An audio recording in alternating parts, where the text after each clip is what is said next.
what persuaded you or drove you to get into communication, wanting to be, in radio? Was it specifically just a voice change? Was it people telling you that's what you should get into? Yeah, it had a lot to do with it. Okay. People be like, damn. And they would tease me about my voice and stuff. But then you would hear those people, you sound like one of them dudes.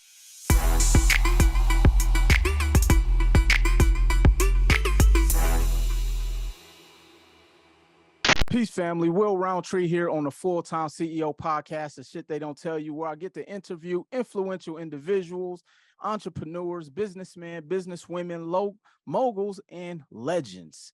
Look, y'all, I don't know what to tell y'all, but I hope y'all got y'all seatbelt strapped in today, because we definitely got a legend in the building.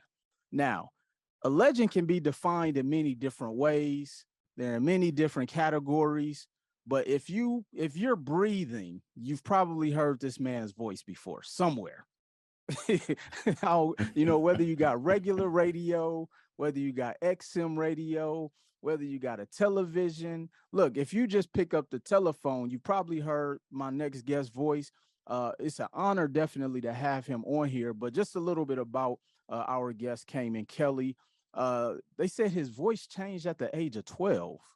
I don't even think I was talking to people at 12. I was like, because, I grew up, I was very quiet. I remember not even my first year in college, people was like, oh shit, he can talk, because I didn't talk to nobody. Cayman's voice, clearly he was talking at a young age, because his voice changed at 12, graduated with a mass communications degree and got into radio. But it didn't start there, folks.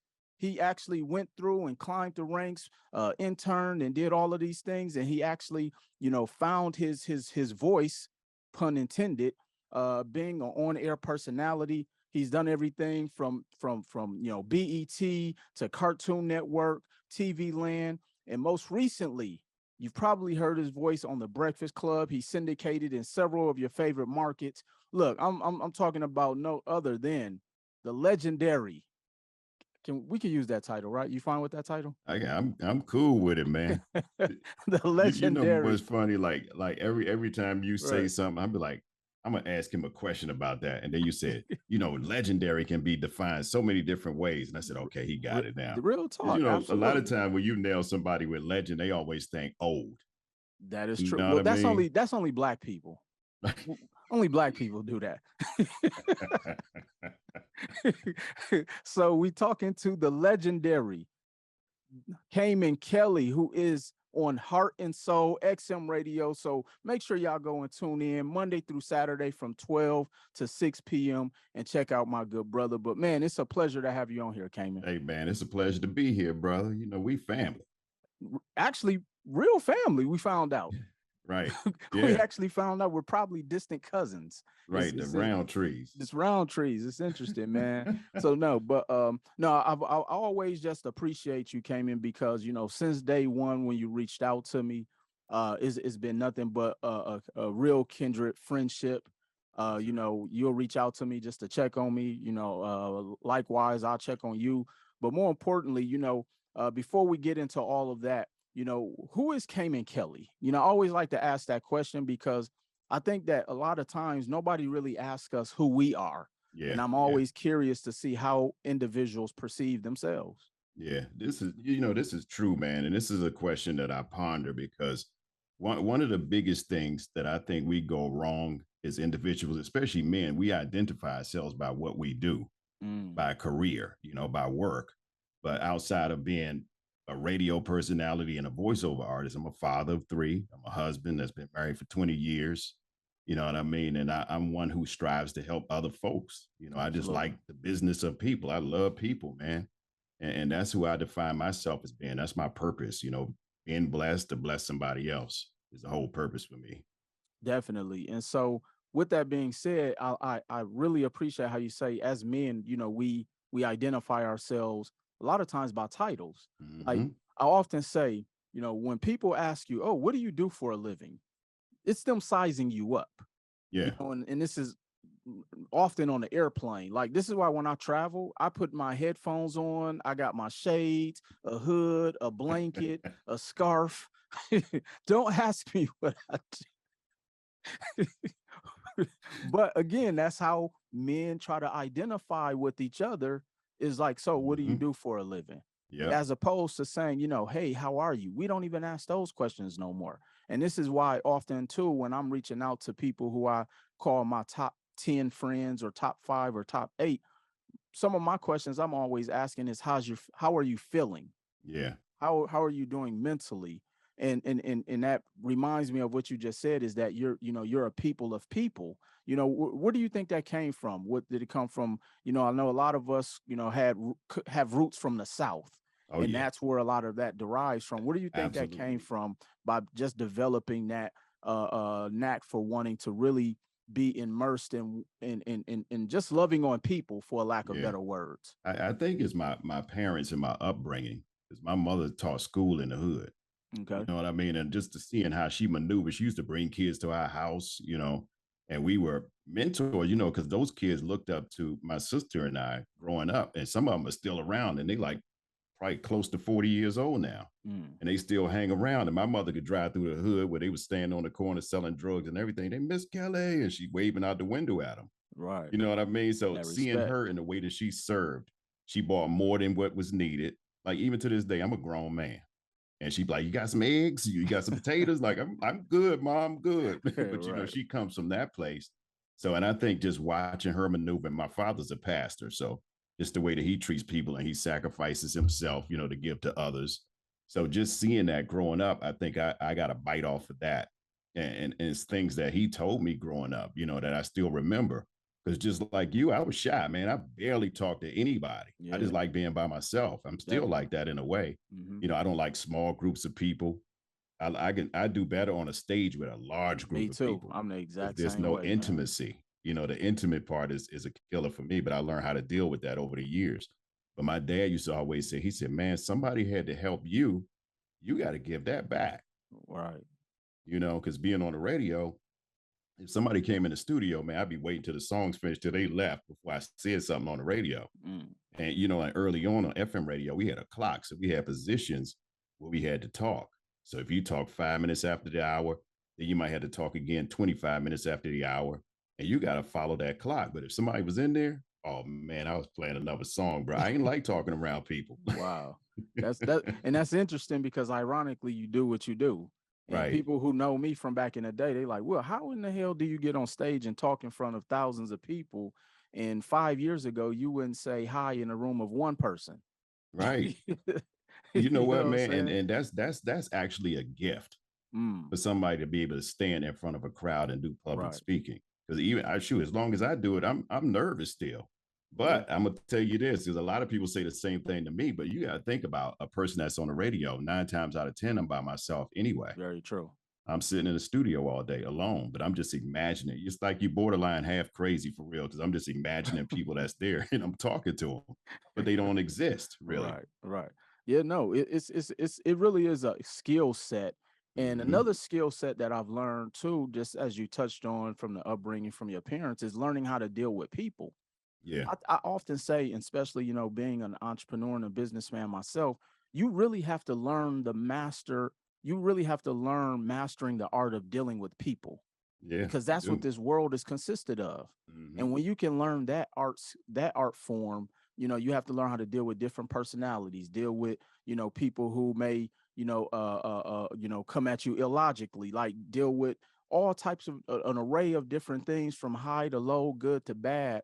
And so those things are important. And with that being said, came in like, what are some of the things that you pride yourself on when working with individuals who may not be, is friendly? Because I know, being in this space, you probably dealt with personalities from,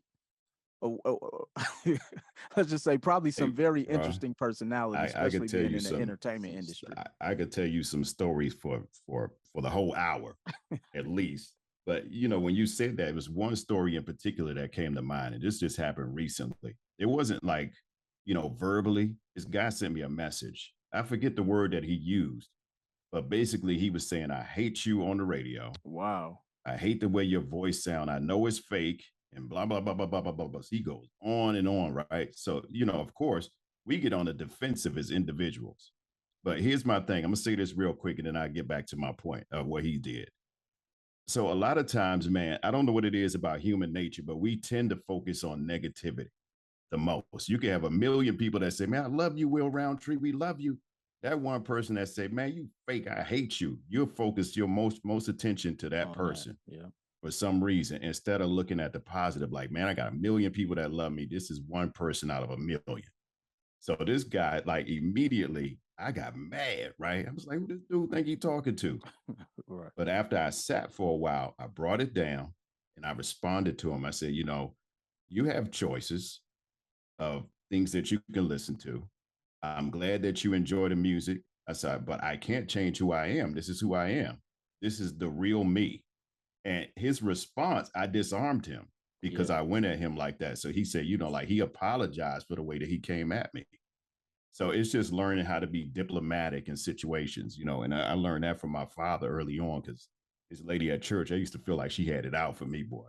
She used to always pull me to the side, and there was something wrong all the time. Right. Right. You remember we used to get the little stripes cut on the side right here? Yeah. Yeah. Yeah. So I had my hair cut. She pulls me to the side and says, in the book of Leviticus, it says you shouldn't get your head carved. And I'm like, come on, man. First of all, that was a book for the Levites. I'm not a Levite. Right. My head Right. isn't carved. I have a haircut. You know what I mean? You know what I mean? So one day she pissed me off so bad, right? I'm in the car, mad. This is a kid, right? I'm sitting in the Right. back. My father said, "What's wrong, son?" I said, "Sister such and such. She always messing with me." He turns the car around and goes back. So she was talking to somebody. She said, "Yes, may I help you?" She's rude as hell, rude as heaven. So he goes, he said, "Yeah, my young man doesn't understand what you're accusing him of. Oh, he knows what the problem is. He knows the problems is." He said, "Okay, thank you." And we turn around and get in the car, right? So I'm confused, like, why this dude ain't say nothing? Right.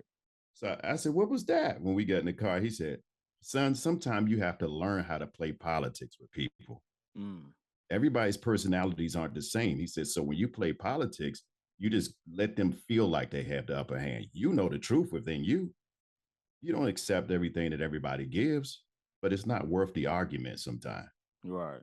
And Wow. like this was years ago as a kid, but it's something that I always remember. So dealing with different type of personalities, you always have that recall. You ain't get it when Definitely. you were younger, but you get it as a grown up. Yeah, no, those lessons are valuable, man. And that's why a lot of times, just even having, as I call, OGs around us, whether it's our parents, our uncles, or just people who we look up to, they drop lessons on us at such young ages, we don't get it. And Yeah. even like when I'm talking to my son, I'm like, son, trust me, you may not get it now, but when you you gonna understand why I told you this or why I'm trying to share this with you. And so, man, those lessons are definitely valuable. But let's get into the backstory of Cayman Kelly. So we found out you love to deal with people, you were shy and all of this stuff. Your voice changed at 12. What persuaded you or drove you to get into communication, wanting to be, in radio? Was it specifically just a voice change? Was it people telling you that's what you should get into? Yeah. It had a lot to do with it. Okay. People be like, "Damn." And they would tease me about my voice and stuff. But then you would hear those people, you sound like one of them dudes from the radio. So I'm Mm. gonna tell you, ironically, I was doing music with a friend of mine, my best friend. He could write his ass off, right? So he rapped. And I taught myself how to play music. I could play the keyboards, I programmed drum machines and all. That was my thing, Oh wow. right? Because my mom wanted me to take piano. But back then, like you saw women playing the piano. I didn't want to play no piano, man. So, and I wanted to play the saxophone. So I started Right. off with drums, right? So I'm in there playing the drums. Drum patterns start getting complex. I quit. Mm. So I told my dad, I want to play the saxophone. I'm not wasting all that money on that saxophone for you to quit. He said, I got that guitar in there because he used to take the guitar lessons while I was taking the drums. So he wouldn't Okay. just be sitting around. So Right. he said, I got that guitar in there. If you want to do that, I'll take you for some lessons for that. And I said, all right. So I started playing the guitar, right? Last thing I ever played on the guitar was Cindy Lauper, Time After Time. Mm. And I was jamming with my teacher, right? And I said, it's my last lesson because it started getting hard. I quit. So these are lessons now that I look back at, like when things get hard, you don't need to quit. It doesn't put you any closer to your goal. So me doing the music thing, he and I teamed up. I'm doing the music. He's writing the lyrics. He's rapping. So he called me one night, right? He said, "Bruh, I'm about to be on the radio." Turn it on. So I turned on the radio. This dude on there rapping his ass off about a Wow. contest that they had, right? Okay. So we get invited to the radio station from a guy named Albie D. And my father drives us up to the station.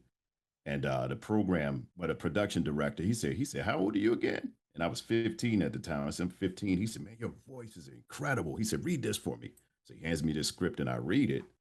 And dog, just seeing the inner workings of the radio, I fell in love with. I was like, damn, I got to do this. So it Right. became a passion of mine. And mind you, I started so young, I had time to go through those $6 an hour moments, because I Yeah. didn't have responsibilities. I had no Right. kids. I wasn't married, still at home. So I had to go through all of that to get to the point where I am now. But that's what made me fall in love with it, just seeing how it worked. And Mm. plus, I already loved music. So I said, okay, this is the perfect dream job for me. Right. Right. So what Yeah. was like one of your first jobs in that industry? Did you start out as an intern? Was it paid? Because I think a Nah. lot of times people like don't even want to go through, as I call it, the prerequisites of becoming a professional anymore. Yeah, you In don't. Nobody, anything, in nobody anything. does, man. Yeah. Especially our people. We never want to start at the bottom. But shoot, like Drake's song started at the bottom, now I'm here. But Yeah. everything has a starting point.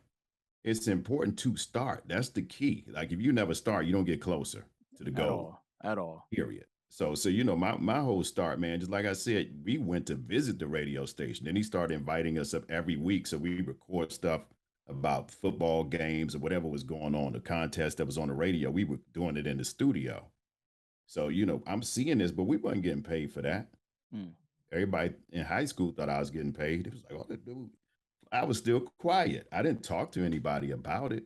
Right. So coming back around, when I graduated from high school, I went to college, and mass communications was my thing. They had a radio station on the campus, so I did that. But of course, it wasn't structured like a commercial radio station. You did whatever you wanted to do. I talked whenever I wanted to. I played the Right. music I wanted to play. Right. So and just being around that again, that was free.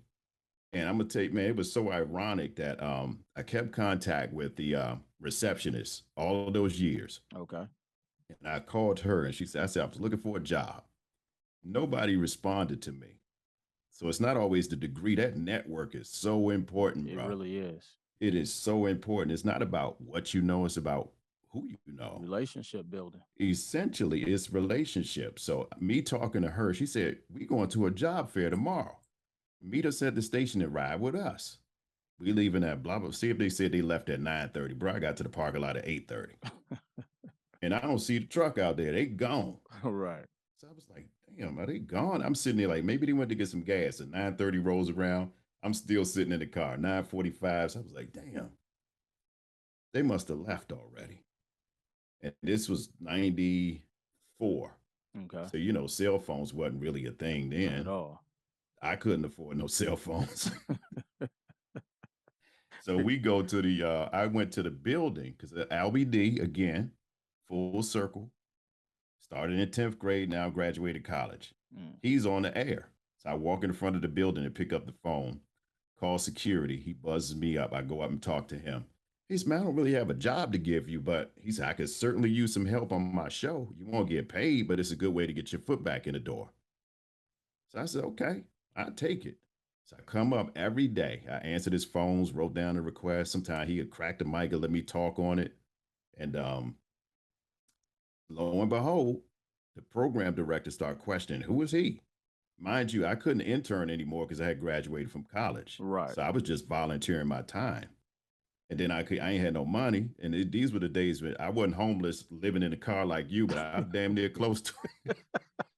Hey, at least you probably could have stayed in the studio at least. Hey, bro, I was in that ashtray, man, and luckily gas wasn't as high as it is now. Right, right. I'd be in that ashtray trying to get some change out that joint, a good couple gallons, man. I was at that point, bro. Right, right. And just being around, one thing led to the next. So I didn't start off on the air, but it turned into that because one day there was a guy sitting in my chair when I got in.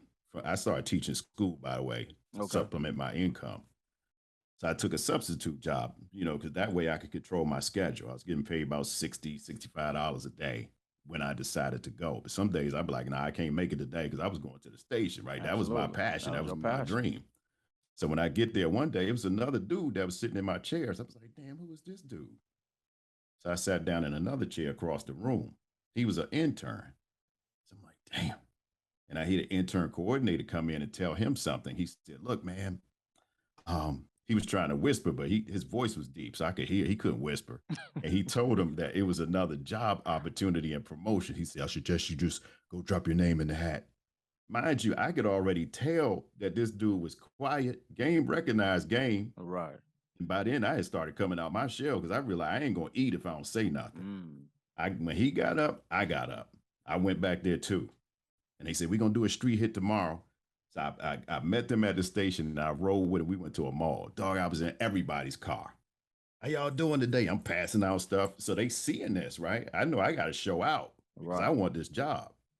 So they said, man, we want to offer you the job. Oh. And I came up, they said, come up to the station, fill out your paperwork. This is all in the year that I graduated. So I had learned how to run the board, just hanging around with Albie. I learned how to, the inner workings and how things worked, running live broadcast. Now I'm about to work in promotion. So I know how that works. Right. So they said, come in and sign your papers. He wrote this figure down on the side of this paper, right?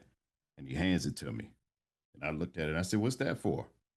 And he said, for the year. It was 6,000 and some odd dollars, which equated to $6 an hour for 4 hours a day. Right. Not even a full 8 hours. And if anybody knows anything about promotions, you know how much work that entails. That's an all day gig. Mm. So from there, mind you, I know how to run the boards. So I'm in between programming and promotion. So they arguing over me. I'm an employee. I'm top tail, right? So, Right. so they arguing over me about stuff. Now it's more important for programming now, but we need them. We hired them. So now I'm getting paid for both. Then one day I'm in the station. The program director said, hey, Cayman, you want to work? And I said, yeah. He said, okay, go home and get some rest. You're on the air tonight. Oh What? wow. Man, it happened just like that. You're on the air tonight because they saw what I could do. I Right. had been out in the streets. I got a chance to be on the air by calling in from wherever I was. What's up? It's Cayman Kelly down here at the such and such mall. Y'all come now. I got some tickets from such. But I would always make up stories, like fictitious stories. Like, man, these ladies just pulled up on a horse. They gave me some movie. So them dudes be like, man, you sound great on the air and blah, blah, blah, blah, blah. So that turned into that, man. It happened just like that, putting yourself in position to receive. Wow. You know what I mean? So that night, of course, I ain't go to sleep. I was calling everybody I knew, man, I'm about to be on the air Right. tonight. Gassed up. Went to Circuit City, got me some new headphones, bro. I was ready. No, and I love that story, man. And you hit the nail on the head. And what I was about to say, you positioned yourself. Yeah. And I think that's something that a lot of people aren't willing to go through, whether it's to, set themselves up financially, whether it's to chase a goal or a dream or whatever the case may be. People aren't willing to go through the positioning phase so that they're even prepared. Because Yeah. I'm pretty sure you've seen so many people miss out on opportunities because they weren't properly positioned. They were Yeah. not prepared, but you were willing to go through, as I say, the just the learning phase. And this is where that term failing to success comes from. You were willing to work for free. You were willing to take the $6,000. You were willing to get out of your shell. But I Yeah. think that you starting off at 15, just getting behind the scenes and being able to see the interworkings, all of that prepared you for when you got back into radio after you graduated college. And so Yeah. it was just in you. It was just in you. So Mm-hmm. we fast forward. What was your first big gig when you was like, oh, this is like I'm really living what I wanted to do. Yeah, that was it.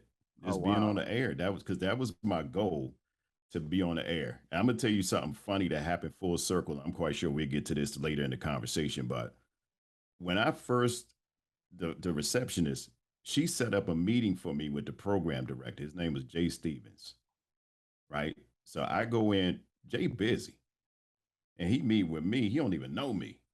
But in the studio where I went to school, I had recorded this tape. I didn't even really know what I was doing. Right. So I did like a voiceover demo, kind of like what I do for the Breakfast Club. It's the Breakfast Club, get that ass up, Right. like stuff like that. I did that on a cassette tape and I gave it to him. So he plays it, right? He said, man, not in all of my years of being a program director has anybody given me anything like this. Mm. This is great. And no internet, they would send out whatever copy they wanted the voiceover dude to voice. It would go in a FedEx package. Voiceover dude records it on a reel to reel, puts it in a FedEx package, sends it back. No internet, right? So fast forward, and you see what I'm doing now, right? Yeah. Because all I wanted to do was be on the air. That's what I was focused on. I didn't know about. I knew people who did it, but it never occurred to me. These dudes was rich, and it never occurred to me that like this is something that I could do.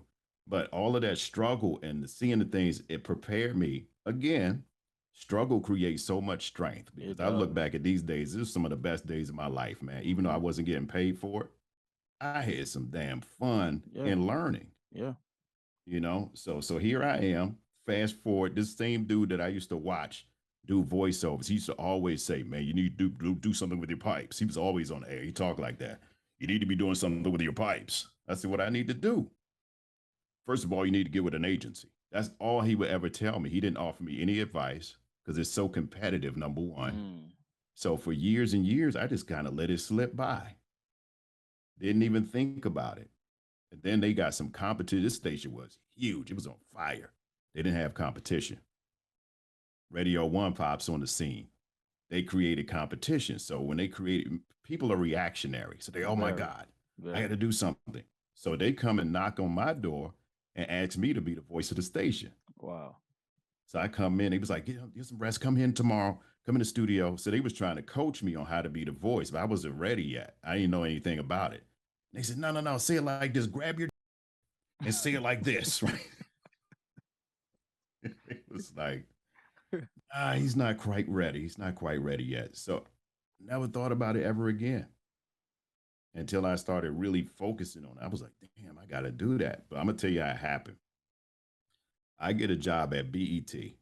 Now, here's another thing, and you appreciate this because sometimes we self sabotage ourselves in a lot of ways Very much so. because we are fearful of change and how things will turn out.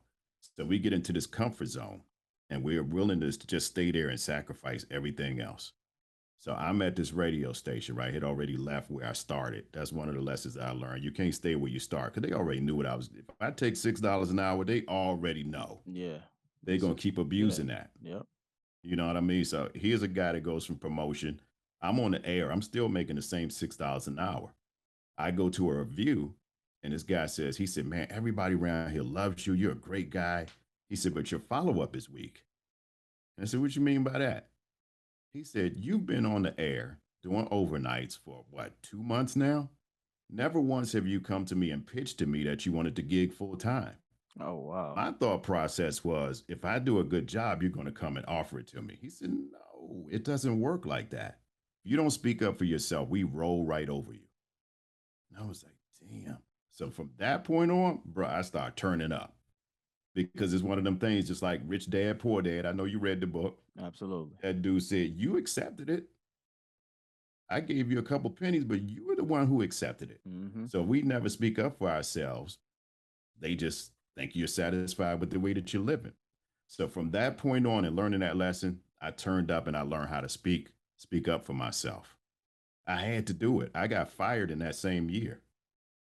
So, I get hired, I go from promotions, I get on the air, then I get fired because I didn't understand the way corporate structure works. Right. So I thought everybody was taking advantage of me and I felt like I had to get back at them. So when they really needed me, I called and told them I couldn't make it. And I called the next day and told them I couldn't make it again. I'm feeling Right. good about this though, right? Right. Right. Because I got the upper hand now, at least so I thought. And they was like, we're not scheduling you anymore. And then I come in and they fire me. Mm. But and it forced me to go over to the competition side. They hired me without ever listening to me because they knew who I was already. I had Right. positioned myself to move. You know, I don't know how in the hell I got on that story. I don't know where I was going. But no, but it actually is a great story because I think the lesson that I'm pulling out of that, and I hope that the viewers pull out of that, is that there's a book called The Big Ask, ASK, not ASK. I heard the Okay, K on there. okay. I'm The just big making sure ass. That'd be a I good book too, enunciate though. it properly. And so, But it talks about that very thing that you discussed, that most people don't ask for what they want. Mhm. They don't. You know, it's interesting story about the word ask. I remember when I was in phone sales and I was, making random calls, and I ended up calling a part of West Virginia. So most people, we know West Virginia, it's not a lot of us. Okay. So I'm on the phone doing phone sales, and the guy was like, "Are you black?" And I'm like, "Huh?" He was like, "Are you black?" I was like, "Why you say that?" He said, "Because you say ax instead of ask." And so I always make sure I enunciate the word ask, and make sure so that people just don't assume I'm black over the phone. Hey man, that's one of the hardest words in the English language to pronounce. It really is. It Ask. is. And when I hear other people say ax, I'm like, should I tell them? Yeah, you probably should. You probably should. Man, I got my ass chewed up saying ask wrong. So my first voiceover coach, he was a guy, he was on the west side of New Oh York. His name man. was Ed Green, Right. big time voiceover artist. So the first time I ever talked to Ed, he beat me up on the way that I talked. Right. So he said, "You have a great voice." He said, "But he said, I could tell you're black off the break." Mm. And I said, "How?" That must have been He the said, same guy I talked to. "Man, listen." Ed said, he said, "Black people don't use their tongue and their teeth to enunciate their words, and everything gets cut off at the end. You never finish the word." And I said, "Damn." He said, "Another thing about you, you hold your breath when you talk." And I said, "Damn," because I was kind of winded after he said, I was like, "Damn." I do. He said, "You know what that comes from?" Wow. I said, "What?" He said, "You doing that damn slow jam show." Because I used to do a slow jam show. Okay. And, like the way in my mind, the way it's supposed to sound was like, I'll be on there eating that microphone up like that. I'd be up on it, right? What it caused you to get. He said, Right. "Damn it, in case nobody ever told you your voice is already deep, damn it, just talk." Right. So I always tried to perfect the way that I spoke when I called him. So one day I had to ask him a question. Right. I swear to you, Will, I practiced ask for at least 10 minutes before I called. I used to call him Pops. I said, "Pops, let me let me ask you a question," because you say ask, ask. Let me ask you a question. So then I call, right? He answered the phone. "Hey, son." I said, "Pops, I need to ask you something right quick." He said, "Do what?" Soon as he answered, the ask just went right out the window. So Right. he said he was a Jewish dude, right, in the 60s. He said, "God damn, would you stop talking like a?" I said, "Whoa." but Yo. but him beating me up like that, it Right. made me pay attention.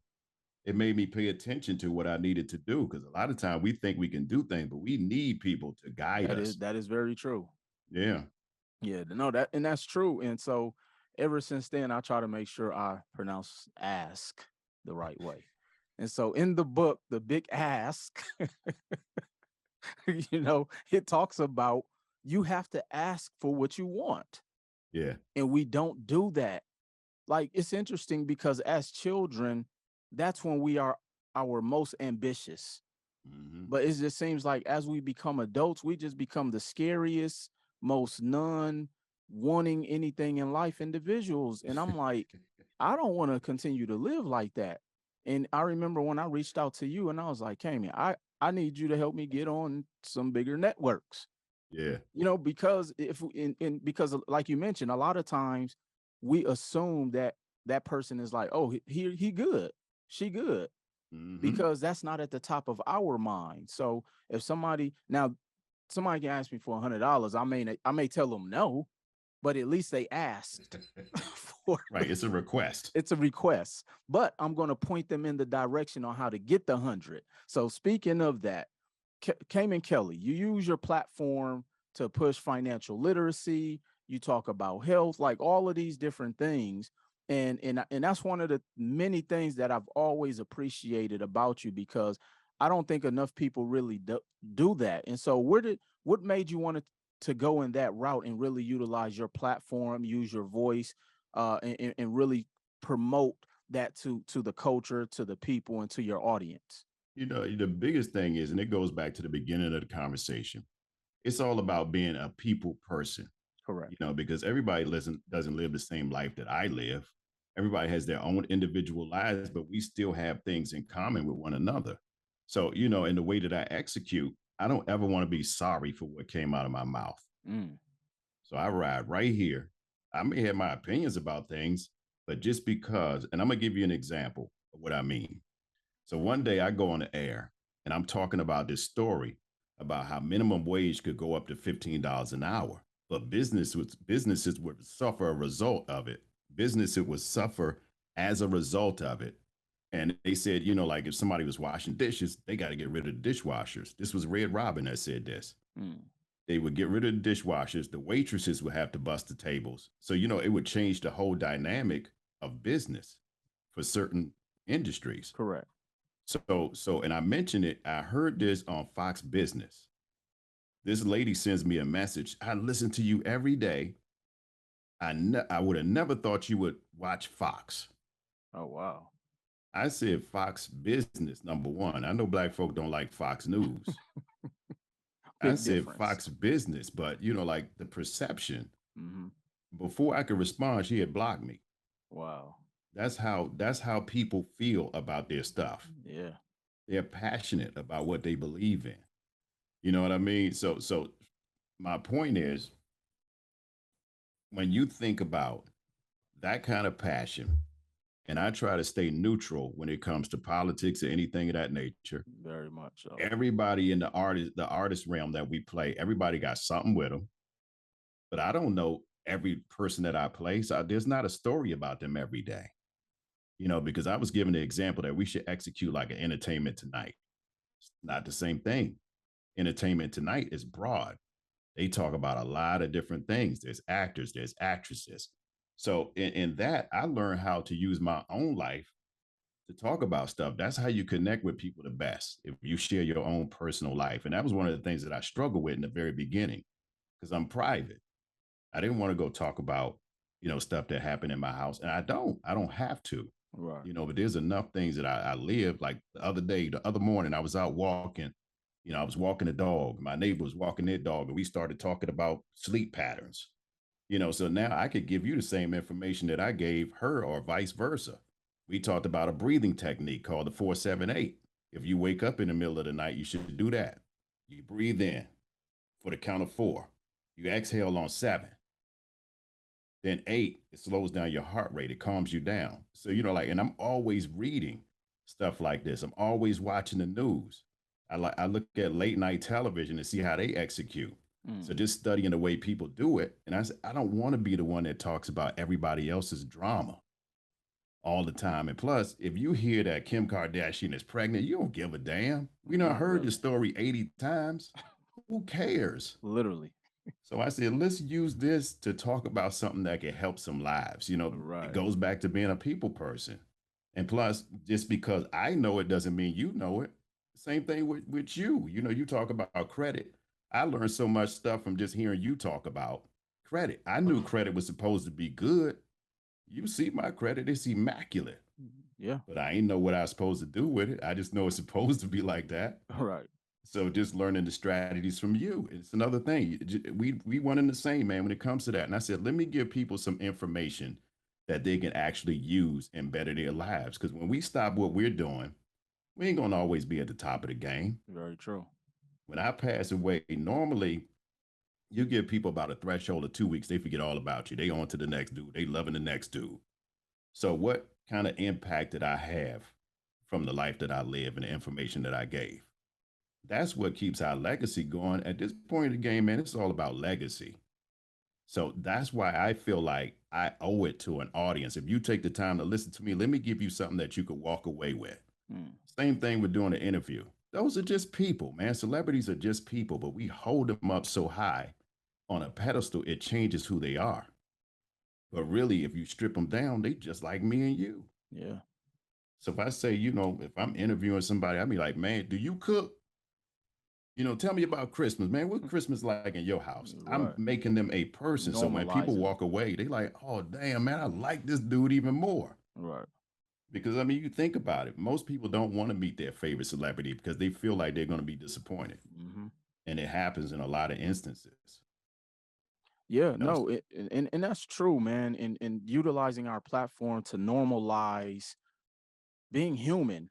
yeah. And I think that's where a lot of people, when they get in these spaces, like we create this character, this fictitious character, this fictitious illusion that, oh, I'm super whatever their industry is. And so no, Mhm. that's definitely one of the things I appreciate. And so another thing we got to make sure we add to your title, Cayman, real estate mogul.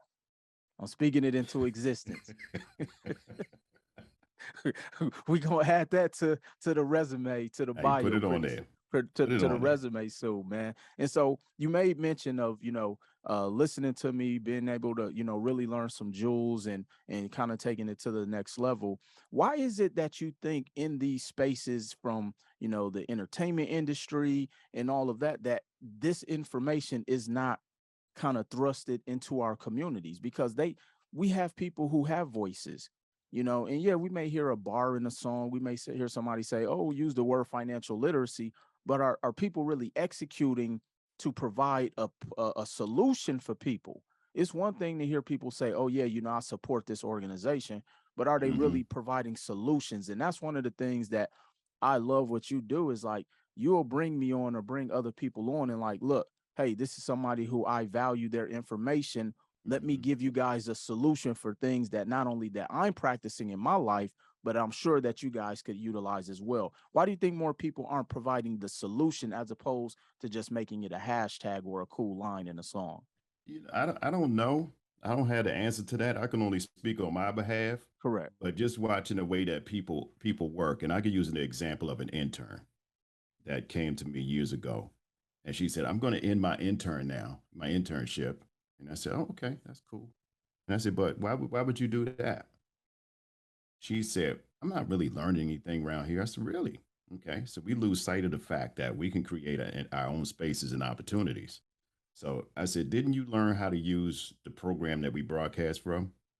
She said, "Yeah, that's a skill that a lot of people don't have." She was like, "Yeah, but a lot of people, they won't let me do an interview. They tell me no all the time." Okay, create a situation. I said, if they trust you to go to the lobby and sign somebody in, you got 5 or 6 minutes before you get to the studio. Talk to that individual, establish a rapport. You done set the studio up already. You got record hit. When you walk in, sir, let me ask you a question real quick. Yeah, girl, what's up? Ask them the question, let them answer the question. I said, now you got a piece of demo. Interview. I said, if people keep telling you no, think about creating your own situation. So, and I use that story to get here.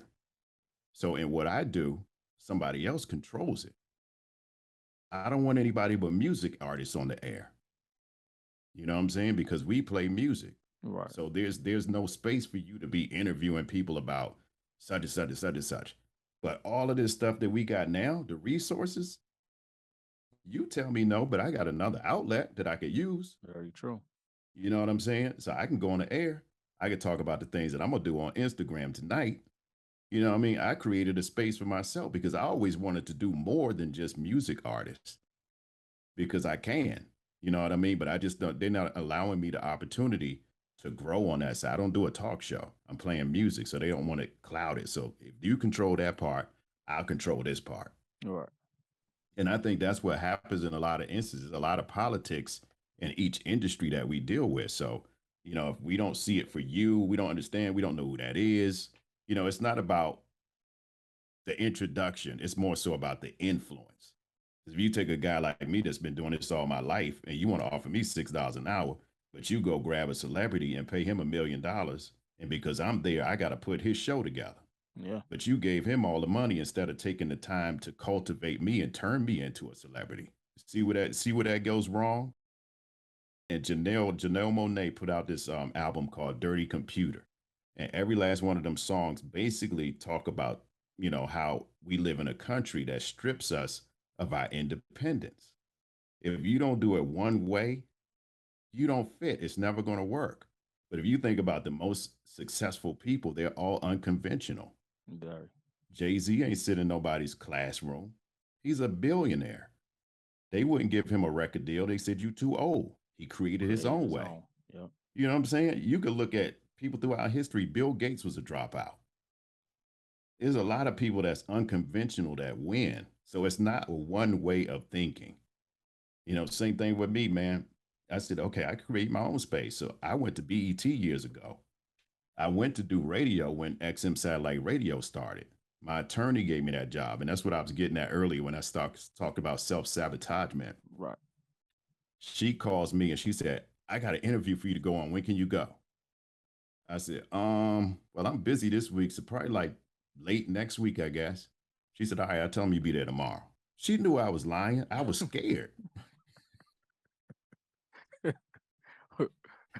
And I Wow. was scared as I don't know why, because I didn't want to change. And every time when my wife and I were dating years ago, she would always say, what's your 5-year goals? And I'd be like, I'm gonna be at this radio station, I'm gonna be doing this, I'm gonna be that, but that. She said, oh, I see, I don't fit in your plans anywhere. And again, men identify by what they do. It wasn't Yeah. necessarily that I wasn't thinking about you in our relationship. Right. We identify by what we do. None of that happened in that 5 years. I was gone to another radio station and all of that, right? Right. So it's just, I don't know, man. If we can't find a way around the conventional sense, we'll just be in a rat race with everybody else. We're all individuals, we all think differently, but again, we have some things in common. We're not that separated from each other, really, At all. but it's just the things that we've been taught, the mentality. And like you always talk about, you got to change your mindset. Yeah. Mindset is important. You got to erase some of the stuff that they taught. If it doesn't fit, why can't we be an individual? Why can't we be authentic? Why do you strip that away? Some artists, man, they go through deep depressions because the label told them to do certain things. They didn't Right. want to do that, but this is what's going to sell. You do it like this. Now I wanted to get out my idea, but now I have to be somebody else just to make money. Yeah, man. It's interesting that you say that because it made me think back to when I first got in this space or this industry of credit or financial literacy. Mm, Like nobody looked like me. Like you had to have a suit, you had to be like super polished, hair slicked back, hard bottom shoes. Like you had to like look a certain way to yeah. be respected as someone who's like a financial expert, quote unquote. Mm-hmm. And so I was like, I don't fit that mold. I dropped out of college. I don't have any money in the bank, but I am learning something that has changed my life. Let me go out here and share it. And so I created my own lane or my Mm-hmm. own way of being able to deliver the information. And so I remember I started doing something called FICO Fridays on the internet, where I Mm, would just go on the internet and I would just talk about random things in regards to credit that whether I assumed you knew it or you didn't, I didn't care because you may know how to, do one particular thing, but do you really know the strategies in between on while you're doing it to get the actual result right. that is going to yield you the result that you're looking for? And so I would just go on there every single Friday on social media, YouTube, and I did this for 2 years. And I remember my Wow. first probably month came in, it was 3 people viewing. And one of the three was my other phone. So it was me, me, my mother, and probably some other random person who just stumbled upon me. But I say all of that to say you have to create your own opportunities. And that was the thing for me. And I often say I had an unfair advantage of being an entrepreneur because I worked on my personal development before I really knew what entrepreneurship was. And I'm never scared to quote unquote fail. I'm never scared to go through and learn that experience because that's the only way you're going to be able to really learn. How do children learn how to walk?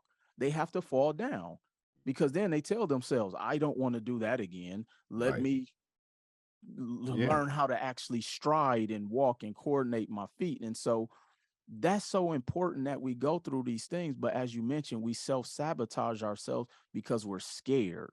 And that's Mm-hmm. so interesting that we as humans, we have concealed weapon permits. We are jujitsu artists. We black belt in this and heavyweight title champion, but we scared to fail sometimes. Yeah.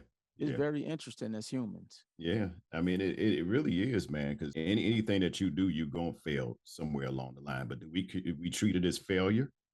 If you start to change your mindset and the way that you see things, it's just a progression because, now that I start to look back, life is just like a big old puzzle, man. Hmm. And all of these pieces just start to fit together. So I ended up at BET. I go to do radio. I'm sitting there with TV people. I meet creative services people. Then they come and ask me, Cayman, can you do that for us? Now I'm voice of BET Mm. proper. I started doing BET radio commercials with a skill that I taught myself messing around with a computer on home. At home, I learned how to do production. So here I am using these skills. I didn't know what I was doing. I Right. just picked it up from watching somebody. And then I was the voice of BET, the network, for about 7 years. That was the start of my voiceover career. So again, positioning, I was scared to be there. It changed the whole trajectory on what I was doing. So here I go from radio to being a voiceover artist, something I always wanted to do, didn't know how to get into it, didn't Right. know who to talk to. And then that job fails, and I'm still not realizing that, okay, the radio gig failed within a year. So here I am sitting there like, oh my God, what am I gonna do next? Not even realizing I had started a career in voiceover. I had 3 different contracts. So I had BET as a network. They had some digital networks. I was voicing those. So I had money coming in. Never looked at it because it wasn't in the realm of let me get my check every 2 weeks. Right. Right. Right. But I knew how to hustle. So what it taught me was in that space because I had to pay some bills. So that same money that I used to blow going to the club and getting paid in cash, I started saving that money. Hmm. And I would pay my bills with it. I couldn't blow it like I used to. So that's where my life lesson came from that regard. And then from BET and voicing other things, it just the ball just kept rolling. I finally picked up an agent and they was able to help. I was working way before I got an agent. And Okay. that's another thing, Will. We'll sit back and wait for people to hand us things instead of going to get it. Don't nobody pay you attention when you ain't doing nothing. At all. At all. They don't. I remember interviewing Will Packer and Malcolm Lee. Malcolm put me in barbershop the next cut. I was a voice all the way through that movie, right? Mm. So again, just networking. So I interviewed him. This guy stands up and asks a question. He said, how do we get noticed, out here is black people and filmmakers? He said, man, I love Will Packer answer. He said, man, I love my black people. He said, but the problem with my folks is we don't want to take entry level positions. He said most of the people on my team were lawyers, doctors. They wanted to change their career and they were willing to start at the bottom. He said, I keep those people around. Black people don't want to start anywhere. You just want, man, put me on the movie. And you just think you're supposed to just pop on, but you ain't do none of this work down here. So you could get here. Positioning. Right.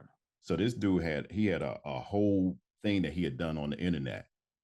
Will said, I like that. Keep doing that yourself. He said, Hollywood will see you. He said, but if you really want Hollywood to pay attention to you, when they come to you, tell them no. They'll really be chasing you then. It's the thrill of the chase. Look at Tyler Perry. Same thing. He don't need nothing from Hollywood. At all. That dude created his own space. Billionaire status. Yeah. Unconventional. Unconventional, man. So yeah, no, it's powerful, man. And when you learn to create your own identity in your space, and you learn how to just be a creative, and that's why I love that term of creative. It really is, man, and not being scared to just sacrifice. Because if you think about it, it's really time. We don't Mm-hmm. want to put in the time just to sacrifice. And then we always use and going back to the word failure, and I actually just looked up the definition of failure. And I actually did my TEDx talk about the power of failure. And we often think that failure is final. But what we think failure is, it's really not failure. One of the definitions, it says the omission of expected or required action. So a lot of times people are failing because they're not executing. That's the Mm. failure within Yep. itself. It Yep. has nothing to do with, hey, I'm trying out for the basketball team. I didn't make it. I failed. No, you tried. You're Mm-hmm. you're learning to go through to get better, because sometimes you may need not to make it. So you got to sharpen up. It's competition. So Boy. sometimes you have to fail just to Yeah. be able to get better, because I'm telling you, for each level you hit is going to be somebody just as good, if not better than you. And so you got to continue to make sure you're always sharpening that axe. But failure just means that you didn't even try, bruh or sis. That's the truth, man. The Yeah, starting point. it really is, man. You know what I say about that, Will? I say this. So you got your plate. I use your books. I got your books in here. I appreciate that. Boom, boom. So you got a plate, right? Somebody gives you a sandwich. You don't take that sandwich and just put the whole thing in your mouth and swallow it. Some people, I don't know. You seen them hot dog eating contests? Even still, they just can't swallow. You still got to chew it. Right, So right, you take, say, people that eat normally, right? You take a bite, right, you chew, and then you swallow. So it's a process to getting rid of this sandwich right here. right. If your goal is to get some nutrition, you got to attack projects with bites. You know what I mean? If you never bite the sandwich, it's gonna mold. So That's true. stagnation gonna kill you either way. Either way. You might as well go in there and take a few hits. Ain't no sense in staying here being comfortable because you're not really comfortable. And like one of the things that I talk about is stagnation. If you take a vase that you had some flowers in, you throw them flowers away because they don't wilted, but you leave the water in there. That water stink Hmm. because it's not moving. There's no movement in the water. You can't drink it. It's not beneficial to your body or anything anymore. And that's the same thing that happens when we never try. We be stagnant. And my man Samuel L. Jackson played in this movie called 187. And he said, you can't kill me. I'm already dead. He said, because I was a teacher and you took that away from me. So that showed a level of stagnation. You're stagnant because that's all you know. Right. That's all you do. And I saw you say something the other day when you got to move the goalpost. You already made it in the end zone. You got to the goal. Now move it. Yeah. And it's funny because I talked about this on the air just yesterday because I heard you say that. And I forget what I was talking about, but I wrote a chapter in my book and I said, we never really arrive. Because you get to the point where you feel like you arrived, you ain't going to do nothing else. At all. Celebratory mode. Man, come on, man. And I put out a press release not long ago after I got out the hospital. I had a stroke. I had a seizure the next day. And it made me really reevaluate life. You know what I mean? Because there's no guarantee that we're going to live to get old. At all. There's no guarantees to anything in life. So the thing that it made me start to think about was like, okay. So is really no point in doing X, Y, Z. Let me see how I can figure this thing out to live my best life possible with the time that I have. Because think about this, Will. The past is gone. The future doesn't really exist. So the present is all we really have. That's it. So what are you going to do with your now? You can plan for the future. We don't know how that's going to turn out. But again, position yourself with the now that you have, and then maybe you can get to that place where you want to go. Just like that. And that's where the term YOLO comes from. I'm living my best life while I'm here, Cayman. You know what I'm saying? So as we're Got to. wrapping up, man, and I definitely appreciate, man, you done dropped so many gems in here. I'm trying to take notes and record and do all this stuff. I feel like I'm on a master class session with you today. So, you briefly mentioned the book. What's next for Cayman? As we're, you I know you're gonna be here a long time. You got a lot of things going on. Like you say, you're doing some investing and all of these things. What is next for Cayman? I'm trying to be more like my cuz, Will Roundtree. Understand this whole credit space, man. Dog, I'm gonna tell you something, man. Right. Like the stuff that you have dropped, I have taken that knowledge, man, and I be eating it up. Like I'm Right. obsessed. I'm obsessed with it. Just trying to figure out how it really works and the strategies that you be shooting. I'm like, whoa. Because Right. again, in that space, I done got scared and I had to pick up the phone to cut Will. What you think about blah blah blah blah? Is this a good deal? You know what I mean? And Right. having somebody, like I said, that network is so important, and having somebody like you to lean on in that space because we can use each other. Yeah, I no, real don't know talk. this space like that, So anything that you do in life, and this is to the audience, anything that you do, you got to do it with a network, Facts. somebody that has your best interest at heart, I should say, Facts. not somebody because everybody ain't for you. You know what I mean? And you can't tell everybody everything that you're doing either, at all. because they'll shut that down too. So turning down that noise or turning it off altogether. You don't say it, they don't know it. Yeah, no, it really is that simple, man. And I always appreciate you. I appreciate you doing this interview. I know people are gonna love it, and just the lessons and the stories, man, and even some of the things that we talked about off camera, and me even being a better guest on other people's shows, man. And I really see that you are just masterful at your craft, and I see why people love and just adore, and why you've built the platform that you've built, man. So quickly, how can people find you on the internet? How can they follow you on your socials? Where can people find Mr. Cayman Kelly? Well, you can find me every day. I don't do Saturdays anymore, by the way, because that's one of the things that I cut back on after I got out of the hospital. I said I need a mental break from some of Definitely. this stuff. So, we got to protect ourselves. It's not all about, there's no loyalty that lies within companies. And that's in Absolutely. a whole nother podcast. But I'm on the air Monday through Friday, Heart and Soul, Sirius XM channel 48 from noon to 6 p.m. On social media, I'm on Instagram. That's my favorite platform, by the way, at Cayman Kelly, CaymanKelly. And then I'm on Facebook at the same thing, Cayman Kelly. I barely use Twitter. I don't use Twitter that much, but it's at Cayman Kelly Show, and YouTube is at Cayman Kelly as well. Just like that. You don't know what I tell people when they ask me where can they find me? What do you say? I say just Google me, baby. I'm Googleable now. you know what I'm saying? Made up a whole new. I'm Hey, Googleable. hey, I Googleable. might that may be the new T-shirt. Google me. I'm Googleable. You know what I'm saying? Look, So if you ask me where you can find me, Google me, baby. Google me, baby. You know what I'm saying? Well, Cayman, man, I appreciate you, man. It's definitely been a pleasure having you on. We had some fun. We dropped some jewels. And as I told y'all, look, this is the living legend.